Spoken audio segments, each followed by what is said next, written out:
Oh no, oh no, oh no, oh no. Hello interwebs and welcome back. I'm Shana and this is where I share my life and stories and visions and opinions and whatever else I feel like. And today we are reading another spooky webtoon story from the series Horang's Nightmare. This is actually the final episode in the series and the link to the story will be down in the description box below. So make sure to go show Horang some love. Also in the description box is my email, the ShanaLeighReads or ShanaLeighReads, I can't remember what it was at Gmail, but go check that out. Send me an email with your stories, your spooky stories. It can be something real, it can be something fictional, it can be whatever you want it to be as long as it is spooky or horror themed, and I'll read it for you guys. So go check that out, and without too much rambling, let's go ahead and get into the video. So like I said, we are on the last episode today. This is episode number 10, The Ghost of Bongcheon-Dong, remastered. All right. So like most of the stories, we're going to need to go to the internet to read it. Let's turn the volume on. The following episode contains visuals and audio that may be shocking for some readers. Viewer discretion is advised. Horang's Nightmare. The Ghost of Bongcheon-Dong, remastered. Story and art by Horang. I think it was around 11:20 p.m. I was on my way home from an exhausting day studying for my college entrance exams. The streets were completely deserted, which was odd. I live in such an enormous apartment complex that there's always a few people out, even late at night. So I looked at the ground while walking, trying not to creep myself out.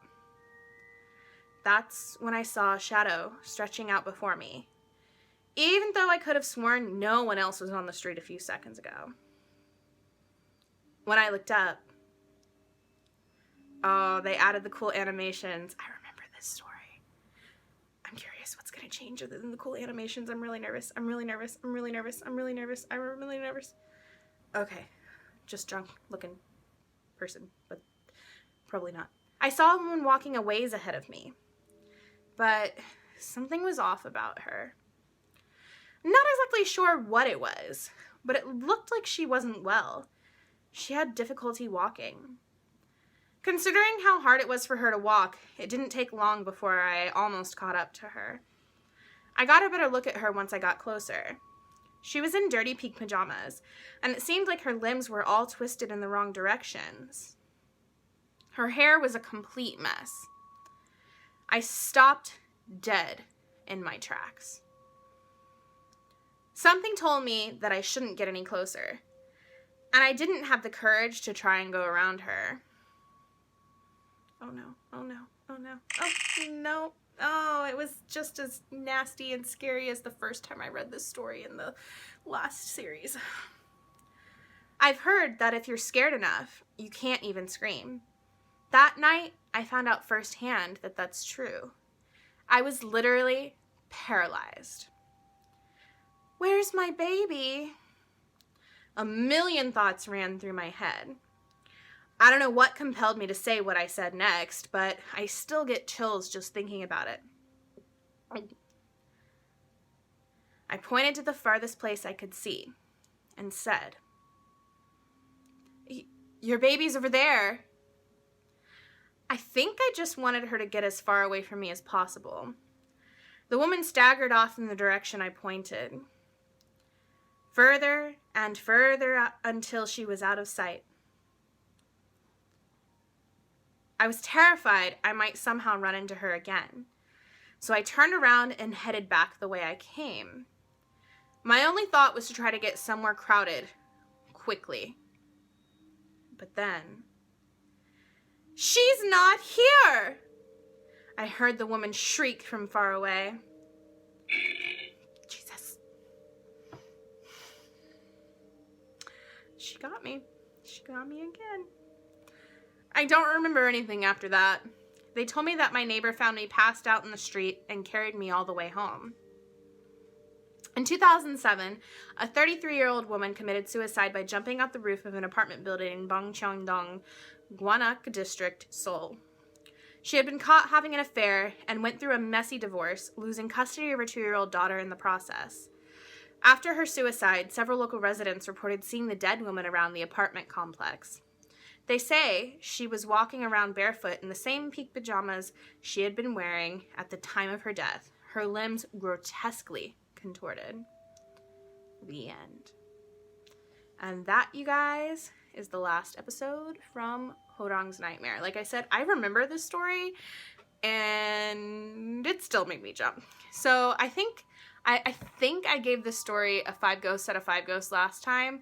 If I didn't, then I'm dumb, which, I mean, probably not inaccurate. But I'm going to give it a 5 ghosts out of 5 ghosts this time as well. I like the additions that they made with the animations. I wasn't expecting them to recycle a story. I wonder if the other remastered one was recycled too, but I don't remember that from the previous series. Maybe it's in a different series that I haven't read yet. We'll find out. We'll find out. But guys, let's go back to the app and read the comments from other people and see what they have to say. 9 years later, and the story is just as good as I remember. Didn't expect to see this today, but I'm glad I did. Fantastic work as ever. 9 years later? Was the original story posted 9 years ago? No, I don't think that series that I read was from 9 years ago, was it? Unless it was told before. I don't know.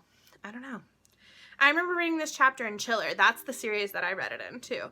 I didn't sleep that night. I did, but I scare easily in the moment. It just doesn't stick with me. I got chills. These animations take it to the next level. Yes, they do. These animations are so good. I would say the only addition that I would add to them, there was a series that I started, which I'm going to be... No, I finished this one. So there's a series that I started and finished that actually had... It took use of the phone calling me, which was absolutely horrifying when it took over my camera and showed the thing in my room. It was horrifying. There's another series that I somehow only got halfway through and I never finished. So we're gonna go back and finish that one after this. And also, I already have some submissions from people that I'm going to be reading as well, so keep an eye out for that. And if you have any submissions you want to put in, put those in. If you have any other Webtoon series that I haven't touched on that are like spooky horror themed series that are more episode based and not something that like I have to continue reading in order for it to make sense, I would love to read those. And yeah, like I said, submit your stories. I'm going to stop rambling now because that pretty much wraps it up for this one.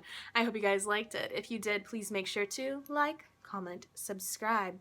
And if you don't know what to comment down below, is there a baby emoji? I feel like there is. Leave a baby emoji. Don't notice that on my channel a lot, but it lets me know that you were here. It gives us a chance to chat. It lets me know you made it to the end of the video. And of course, I just love to see your faces down there. If you want another way to help on my channel, down below there are links to my website, my merch store, and my Patreon. There's zero obligation to check any of those out, but if you want to, you can.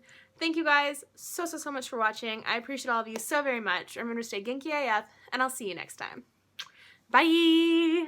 Oh, hello there. Yes, this is me casually drinking from my Genki AF merch because I don't have any bloopers to share.